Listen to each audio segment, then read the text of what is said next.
Howdy and welcome back. So templates and separate compilation. Let's go ahead and get into it. Okay, so some of this will be review, some of this will eventually be new. So for each template instantiation, the compiler generates specific code for that instantiation. So if you have n different kinds of instantiations for a function, you're going to have n different copies of kind of that code derived from that template, function template. So you'd have one version for the integer type, one version for the character type, one version for the double type. If you had 3 instantiations of our minimum value function for the types and double and character. So recall that C++ uses separate compilation to compile multiple translation units.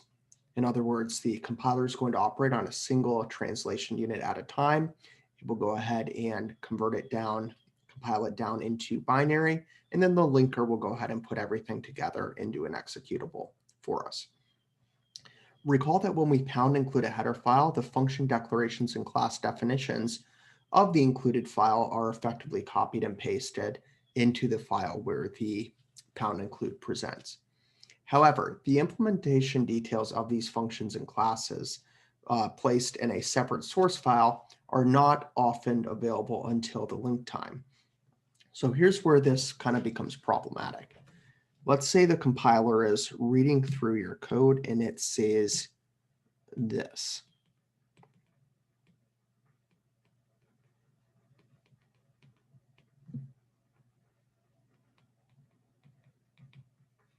Again, those are angled. And let's say this is in main.cc. In order to generate this code at that point, at that statement, the compiler is going to need to see the entire definition of that function template. So this is going to be why we're going to move it up from the source file and into the header file. So that as, say, that single file main.cc is going through the compilation process, being compiled down to binary, when the compiler sees minimum value of int, it will be able to, because that header file was pound included into main.cc, it would know what the complete definition of minimum value is, and it would be able to go ahead and generate that code for you. So it has to do it at that point, because after the generation of this code, additional type checking needs to be completed to ensure that, hey, your definition of minimum value is compatible with the integer type. For instance, int supports operator greater than.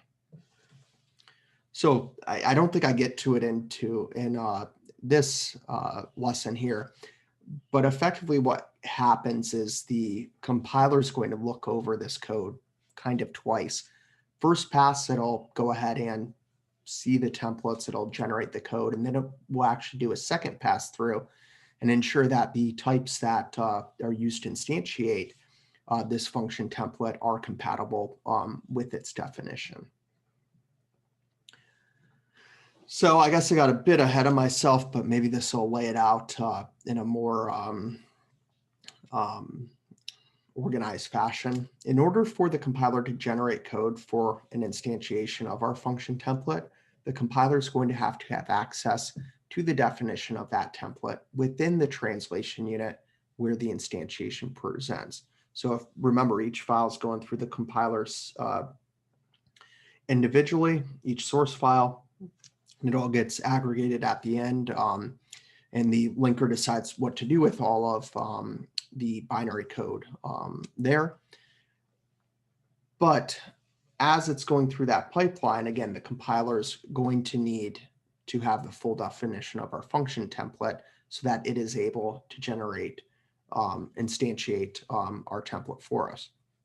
So we cannot wait until link time to access the implementation details for our function template. One of the reasons why is, well, how can we do type checking then? That's the responsibility of the compiler.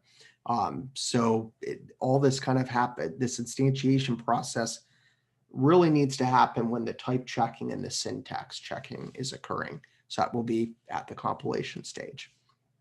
So a consequence of this is going to be that each template must be fully defined in each translation unit. There are going to be many different ways to approach this problem. If you're consulting Google, you might see, say, oh, people are using a .h file differently than we are in this class, and they're using a .hpp file very differently. For this class, we're just going to define the function template in the header file.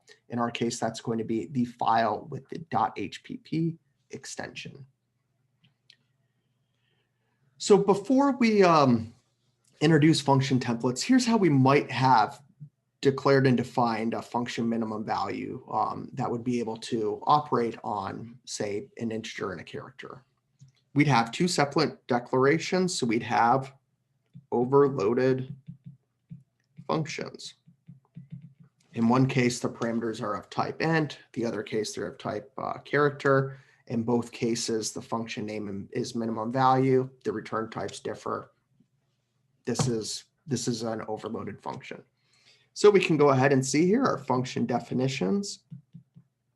They look identical to one another. I mean, the bodies are identical. The only thing that's different is, well, the types involved. So this is a good indicator that, hey, maybe we should be using a function template. So here's the revision, the implementation using function templates. We're going to go ahead and in the header file, we'll have a declaration. Template type name, type T, T minimum value, TA, TB. Okay, so there's our declaration. Cool. Our definition is also going to be in the header file. So notice here that, again, we're saying here's the definition of a function template. We're leaving open the return type as well as the two parameters of type T. And then we have that identical implementation, and we'll be able to instantiate minimum value. So can instantiate, that's not how you spell it, sorry, struggling here, instantiate minimum value for any type T as long as it supports or has defined the greater than operator, because again, that's used right there. If that's not defined, remember, if you were to write something like string A, B, and did something like A subtract B, that's going to be a compilation error, because for the standard library string, the operation of subtracting one string from another has not been defined. Same thing would happen here if that operation, so in this case greater than, sorry, I keep doing less than, greater than was not defined for whatever type was being used to instantiate our function template. And we've arrived at the end of today's lesson. So I hope this is kind of clear at this point. I'll ramble here a couple more minutes and then, I mean, you can shut me off now or keep going. It's just going to be a recap. But again, essentially we have this scenario where, you know, we might be overloading functions, but in the, you know, name has semantic meaning, but the implementation's identical. So, okay, maybe instead of an overloaded function, we need a function template. Overloaded functions are great when the underlying implementation is slightly different, right? For instance, if we were to pass in a vector opposed to, say, an object of the primitive type, how would you define minimum value? Is it the element at index 0? Is it at the point of first difference? Is it, I mean, because you're using a collection of data there, the implementation's a little bit more involved than simply just going, you know, is B greater than A? Of course, if that operation was defined for our vector, well, then you could go ahead and use the function template. But we'll go ahead and see here. So function overloading, fantastic. If you have an operation that has, this similar meaning, but different underlying implementation, function template's great. If, you have that similar meaning with essence of the operation that you're looking to communicate, and the actual implementation detail does not vary across types. And again, the other key takeaway here is everything goes in the header file when we're working with function templates. Excuse me, let me revise that.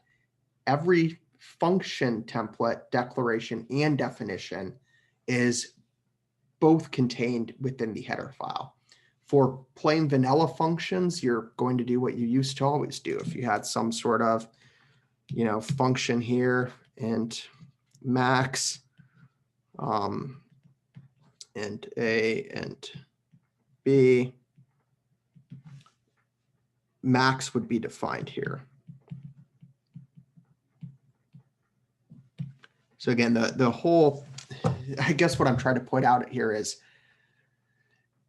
the only thing where we're not moving everything to the header file. We're only moving the definitions for our function templates into the header file.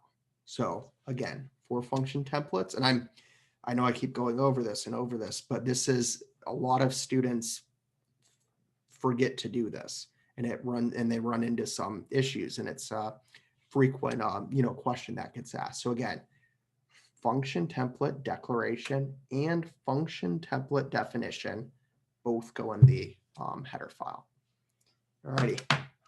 Hope this worked for you, and I hope this is clear at this point, because tomorrow we're going to get into class templates.